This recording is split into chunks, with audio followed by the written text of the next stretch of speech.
करने वाले हैं रोटेशनल डायनामिक्स का अगला टॉपिक, जिसका नाम है सेंट्रीपिटल फोर्स। लास्ट लेक्चर में हम लोगों ने सेंट्रीपिटल एक्सेलरेशन के बारे में डिस्कस किया था। अगर आपको न्यूटन का फॉर्मूला याद आ रहा है F is equal to M है, तो इसमें m तो हमेशा कांस्टेंट होता है। इसका मतलब ये है कि जहां पर एक्सेलरेशन होता है वहां पर फोर्स होना ही चाहिए।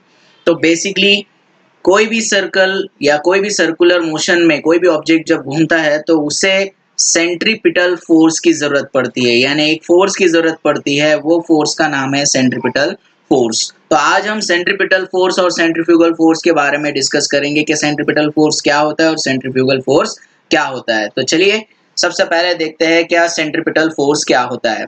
तो सेंट्रीपिटल फोर्स किस वजह से हमारे सामने आता है बेसिकली, तो सेंट्रीपिटल फोर्स हमारे सामने इसलिए आता है क्योंकि हमें पता चलता है कि यूनिफॉर्म सर्कुलर मोशन जो होता है वो एक्सेलरेटेड मोशन होता है। आपको पता है एक्सेलरेटेड मोशन का मतलब क्या होता है? एक्सेलरेटेड मोशन का मतलब ये होता है अगर वेलोसिटी कंटिन्यूअसली चेंज हो रही है या फिर डायरेक्शन कंटिन्यूअसली चेंज हो रही है तो उसे हम एक्सेलरेटेड मोशन कह सकते हैं। सो यहाँ पर जैसे मैंने आपको बताया कि according to Newton second law there must be a force produce the acceleration, यानी अगर एक्सेलरेशन है तो जरूर वहां पर ये एक्सेलरेशन प्रोड्यूस करने वाला कोई ना कोई फोर्स होगा। तो ये जो फोर्स होता है इसे सेंट्रीपिटल फोर्स कहा जाता है। तो सेंट्रीपिटल फोर्स की अगर हम डेफिनेशन देखें तो सेंट्रीपिटल फोर्स क्या होता है? So centripetal force is nothing but the force acting on a particle performing uniform circular motion along the radius and directed towards the center। यानी कोई भी पार्टिकल अगर सर्कल में घूम रहा है, रिवॉल्व कर रहा है, तो उस पार्टिकल के ऊपर हमेशा एक तरह का फोर्स एक्ट होता है, हम उसे सेंट्रीपिटल फोर्स कहेंगे। ये फोर्स अलोंग द रेडियस होता है, यानी रेडियस के अलोंग होता है और डायरेक्टेड टुवर्ड्स द सेंटर होता है। मतलब मान लीजिए इस तरह से कोई पार्टिकल अगर गोल घूम रहा है तो इस तरह से यहाँ पर अगर हम एक्सेलरेशन करें तो सेंटर के तरफ इसका एक्सेलरेशन होता है और अलोंग द रेडियस होता है। तो इसे कहते हैं हम लोग सेंट्रीपिटल फोर्स। सेंट्रीपिटल फोर्स के अंदर कौन सी चीजें हमें ज्यादा करके याद रखनी है? तो सेंट्रीपिटल फोर्स जो होता है वो पार्टिकल के ऊपर जब एक्ट होता है तो वो अलोंग द रेडियस होता है और टुवर्ड्स द सेंटर होता है। ये दो मेन पॉइंट है सेंट्रीपिटल फोर्स के। आगे देखते हैं हम लोग सेंट्रीपिटल फोर्स के बारे में। तो यहाँ पर आप देखिए एग्जाम्पल के जरिए से मैंने इसे एक्सप्लेन करने की कोशिश की है। एक फोटो आपको इमेज दिखाई दे रही है, इसमें जो पार्टिकल घूम रहा है, देखिए ये बॉल जो इस तरह से गोल गोल घूम रहा है, तो यहाँ पर सेंट्रीपिटल फोर्स एक्ट हो रहा है इस बॉल के ऊपर। तो यहाँ पर जो फोर्स है ये टुवर्ड्स द सेंटर, देखिए अंदर के तरफ एक्ट हो रहा है, तो इस वजह से इसे सेंट्रीपिटल फोर्स हम लोग कह सकते हैं।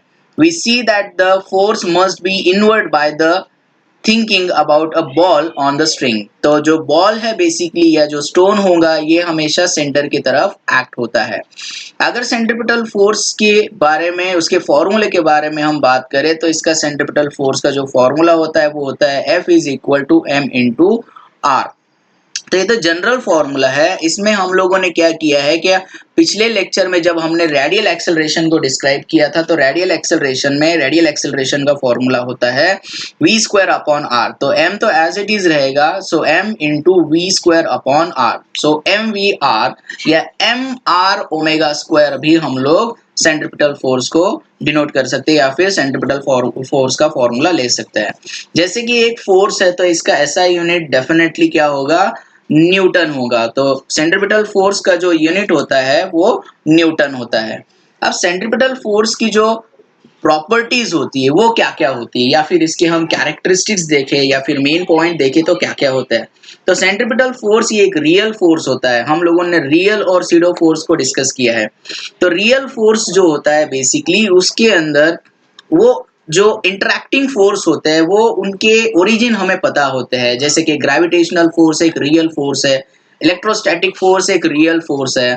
तो ये सारे के सारे जो है रियल फोर्सेस है। तो उसी तरह से जो सेंट्रीपिटल फोर्स की हम बात कर रहे हैं तो सेंट्रीपिटल फोर्स रियल फोर्स होता है।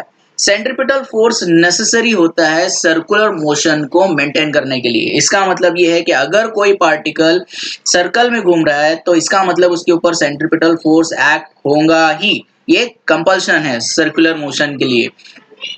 Centripetal force act along the radius towards the centre. जैसे कि पिछले उसमें हम लोग देख चुके हैं कि ये अलोंग द रेडियस होता है, टुवर्ड्स द सेंटर होता है, ये डायरेक्टेड टुवर्ड्स द सेंटर होता है। एक और चीज, centripetal force does not do any work, यानी ये कोई वर्क डन नहीं करता है। तो इस तरह से बेसिकली ये प्रॉपर्टीज है या इसकी की पॉइंट्स है सेंट्रीपिटल फोर्स के बारे में। आगे देखते हैं सेंट्रीपिटल फोर्स के बारे में और क्या है हमारे पास। तो सेंट्रीपिटल फोर्स के कुछ एग्जांपल्स यहाँ पर आपको दे रहा हूं मैं, आप ध्यान से देखिए इसे। तो सबसे पहला एग्जांपल है the moon is revolve around the earth in the circular orbit. यहाँ पे सर्कुलर मोशन लिखा है, सर्कुलर मोशन। तो सर्कुलर ऑर्बिट में जो है वो मून रिवॉल्व करता है हमारे अर्थ के आजू बाजू, और ये किस वजह से होता है ये हम जानते हैं, ये ग्रेविटेशनल फोर्स की वजह से होता है। लेकिन ये gravitational force necessary centripetal force को प्रोवाइड कर रहा है, यानी यहाँ पर centripetal force is equivalent to the gravitational force, यानी ग्रेविटेशनल फोर्स भी एक सेंट्रीपिटल फोर्स की तरह यहाँ पे काम कर रहा है। जब कोई भी गाड़ी जो है बेसिकली कर्व लाइन पे या कर्व रोड पे टर्न लेती है या सर्कल में इस तरह से गोल घूम रही होती है, वहां पर भी सेंट्रीपिटल फोर्स की जरूरत होती है। तो वहां पर सेंट्रीपिटल फोर्स कौन प्रोवाइड कर रहा है? तो वहां पर सेंट्रीपिटल फोर्स प्रोवाइड कर रहा है फ्रिक्शनल फोर्स, यानी जो फ्रिक्शन होता है टायर और रोड के बीच का, यानी रोड के सरफेस के बीच का और टायर के बीच का, टायर के अंदर का जो फ्रिक्शन होता है वो फ्रिक्शनल फोर्स उसको सेंट्रीपिटल फोर्स प्रोवाइड करता है। Similarly a stone attached to the string revolve in the circle, it is the necessary centripetal force is provided by the tension in the string। तो यहाँ पर भी स्ट्रिंग के अंदर का जो टेंशन होता है वो नेसेसरी सेंट्रीपिटल फोर्स को प्रोवाइड करता है। और एक मैं आपको एग्जांपल देना चाहूंगा, एक जनरल एग्जांपल है। आपने देखा होगा लड़कियों का एक गेम होता है फुगड़ी। तो उस फुगड़ी में भी बेसिकली जब वो लोग खेलते हैं तो उनके हाथ बंधे हुए होते हैं एक दूसरे से। तो अगर वो हाथ बंधे हुए हैं तब तक ये गोल घूम सकता है। आपको पता है अगर ये हाथ छूट जाता है तो क्या होगा? इसका मतलब ये है कि उन दोनों के हाथ के बीच में जो ताकत होती है वो भी एक तरीका सेंट्रीपिटल फोर्स प्रोवाइड किया जा रहा है। तो इस तरह से बेसिकली ये सेंट्रीपिटल फोर्स का एक एग्जाम्पल आप बना सकते हैं या फिर एक एग्जाम्पल दे सकते हैं। आगे देखते हैं, यहाँ पर इसका एक छोटा सा फॉर्मूला है या फिर एक प्रॉब्लम मैंने यहाँ पर ले रखा है। ऐसे बहुत सारे इजी फॉर्मूलेज है, इजी फॉर्मूला इसका, और बहुत सारे आप प्रॉब्लम इसके सॉल्व कर सकते हैं। तो यहाँ पर प्रॉब्लम में क्या दे रखा है कि 1000 kg की एक गाड़ी है, एक कर्व रोड पर ट्रैवल कर रही है जिसकी रेडियस जो है वो 100 मीटर की है। उसकी स्पीड दे रखी है 50 किलोमीटर पर आवर। तो आपको सेंट्रीपिटल फोर्स बोला गया है कि सेंट्रीपिटल फोर्स कितना होगा। तो सिंपल है बहुत ही। So force is equal to mv² upon R. तो मास जो है वो 1000 kg का दे रखा है। वेलोसिटी जो है यहाँ पर किलोमीटर पर आवर में दी है। तो किलोमीटर पर आवर को हम लोग कन्वर्ट करेंगे, तो किलोमीटर को अगर मीटर में कन्वर्ट करना है तो उसको 1000 से मल्टीप्लाई कर देंगे, और आर को अगर सेकेंड्स में कन्वर्ट करना है तो हमने यहाँ पर 60 इंटू 60 किया है, तो ये 3600 हो गया है, divided by radius as it is 100 metre. तो यहाँ पर जब आप इसे सॉल्व कर लेते हो तो आपको आंसर मिलेगा 1929, यानी 1929 ये न्यूटन, इतना फोर्स जो है उस गाड़ी के ऊपर एक्ट हो रहा होगा, सेंट्रीपिटल फोर्स। तो ये तो एक छोटा सा एग्जांपल था। ऐसे बहुत सारे एग्जांपल्स आपके सामने आएंगे और आप आसानी से इसे सॉल्व कर सकोगे अगर आपके पास सेंट्रीपिटल फोर्स का फॉर्मूला है। तो आगे बढ़ते हैं और डिस्कस करते हैं सेंट्रीफ्यूगल फोर्स के बारे में। देखिए सेंट्रीफ्यूगल फोर्स क्या होता है। तो सेंट्रीफ्यूगल फोर्स अगर हम बात करें तो पूरे तरह से अपोजिट होता है सेंट्रीपिटल फोर्स के। It is a imaginary force. ये नॉन इनर्शियल फ्रेम में आता है। अब नॉन इनर्शियल फ्रेम मतलब जो न्यूटन के लॉज को ओबे नहीं करते, यानी न्यूटन का फर्स्ट लॉ जो है उसे जो ओबे नहीं करते उसे हम लोग क्या कहेंगे? उसे हम कहेंगे non inertial frame of reference. Secondly अगर हम लोग देखें, the force is necessary in order to explain the Newton's law of motion in accelerated frame of reference. मतलब वही non inertial frame of reference में हम लोग इसे यूज करेंगे। तो फ्रेम ऑफ रेफरेंस जो है आपको अच्छे से समझ में आ जाना चाहिए। बहुत ही सिंपल कॉन्सेप्ट है कि जो न्यूटन के लॉ ओबे करते हैं वो इनर्शियल फ्रेम ऑफ रेफरेंस में आते हैं, और जो न्यूटन के लॉज को ओबे नहीं करते उन्हें non inertial frame of reference कहा जाता है। तो सेंट्रीफ्यूगल फोर्स क्या है? तो हम लोग देख रहे थे कि सेंट्रीफ्यूगल फोर्स एक सीडो फोर्स है, लेकिन इसकी डेफिनेशन क्या है? तो सिमिलरली जिस तरह से हम लोगों ने सेंट्रीपिटल फोर्स की डेफिनेशन ली है उसी तरह से हम लोग सेंट्रीफ्यूगल फोर्स की भी डेफिनेशन ले सकते हैं। The force acting in uniform circular motion along the radius but away from the centre. यहाँ पर याद रखिए centripetal force towards the centre होता है और ये अवे फ्रॉम द सेंटर होता है, यानी ये बाहर के तरफ जा रहा है और वो अंदर की तरफ आता है। सेंट्रीपिटल फोर्स अंदर की तरफ और सेंट्रीफ्यूगल फोर्स बाहर की तरफ। फ्यूगल मतलब फेंकने वाला फोर्स, आप इसको याद रख सकते हैं। तो इस तरह से बेसिकली यहाँ पर ये सेंट्रीफ्यूगल फोर्स होता है। तो सेंट्रीफ्यूगल फोर्स में भी कुछ पॉइंट्स है, ये हम लोग डिस्कस कर लेंगे यहाँ पर। सेंट्रीफ्यूगल फोर्स की यहाँ डेफिनेशन है, the force act along the radius on the burst directed away from the centre of the circle. Actually ये कुछ एग्जांपल दे रखे हमें कि सेंट्रीफ्यूगल फोर्स कहाँ पर एक्ट हो रहा है। तो सेंट्रीफ्यूगल फोर्स जो है, बस जो होती है, जब हम लोग बस में बैठे होते हैं तो बस जब राइट साइड में टर्न लेते हैं तो हम लेफ्ट साइड में जाते हैं, तो जो सीडो फोर्स है यार, सीडो फोर्स तो हम लोग पढ़ ही चुके हैं, जो कि इमेजिनरी फोर्स होता है। तो सेंट्रीफ्यूगल फोर्स भी सीडो फोर्स में आता है। देखिए, direction of the centrifugal force is always opposite to that of the centripetal force. अंदर की तरफ और बाहर की तरफ, जैसे हम जानते हैं centrifugal force is always present in the rotating body. तो रोटेशनल डायनामिक्स हम पढ़ रहे हैं, तो रोटेटिंग बॉडी में भी ये एक्ट होगा ही। ये इसका बहुत अच्छा एग्जांपल अगर दिया जाए तो मेरी को राउंड में जब हम लोग होते हैं, मेरी को राउंड में, तो हमारे अंदर एक बाहर का खिंचाव भी होता है। तो वो जो बाहर का खिंचाव होता है या जो बाहर का फोर्स होता है, इसे हम लोग सेंट्रीफ्यूगल फोर्स कह सकते हैं। तो आगे बढ़ते हैं हम लोग और कुछ एग्जाम्पल्स ले लेते हैं। तो यहाँ पर देखिए, मैंने जैसे कि आपको बताया कि सेंट्रीफ्यूगल फोर्स का जो एग्जाम्पल है, the children sitting in the merry-go-round experience an outward force as the merry-go-round rotates about the vertical axis। तो जब वर्टिकल एक्सिस में ये गोल गोल गोल गोल घूमते हैं तो बाहर का एक फोर्स हमें फील होता है या एक्सपीरियंस होता है, उसी को हम सेंट्रीफ्यूगल फोर्स कहेंगे।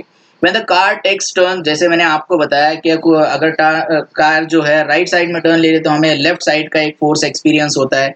तो यहाँ पर जो है ये एक इमेजिनरी फोर्स है, सीडो फोर्स है। सीडो फोर्स इसलिए कह रहे हैं क्योंकि यहाँ पर जो ओरिजिन है इसके बारे में हमें पूरे तरह से मालूमात नहीं होती, इसीलिए इसे हम लोग non inertial frame of reference में डालते हैं। सिमिलरली इसी को हम लोग कंसिडर करते हैं कि ये जो है बेसिकली इसमें है, ये जो है non inertial frame of reference में आता है और जो कि है आउटवर्ड डायरेक्शन में काम करता है।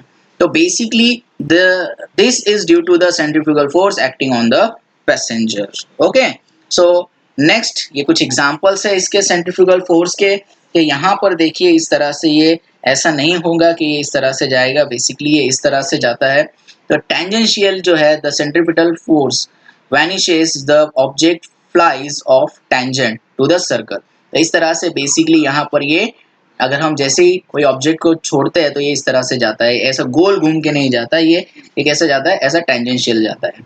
उसी तरह से यहाँ पर कोई भी चीज़ देखिए बाहर की तरफ फेंकी जा रही है, तो जो बाहर की तरफ फेंकी जाने वाले फोर्सेस यहाँ पर दिखाई दे रहे हैं उसे हम सेंट्रीफ्यूगल फोर्स कहेंगे। तो याद रखिए यहाँ पर सेंट्रीफ्यूगल फोर्स और सेंट्रीपिटल फोर्स का अगर फॉर्मूले की बात करें तो दोनों का फॉर्मूला जो है वो एक जैसा है, दोनों का फॉर्मूला जो होता है वो एक जैसा होता है।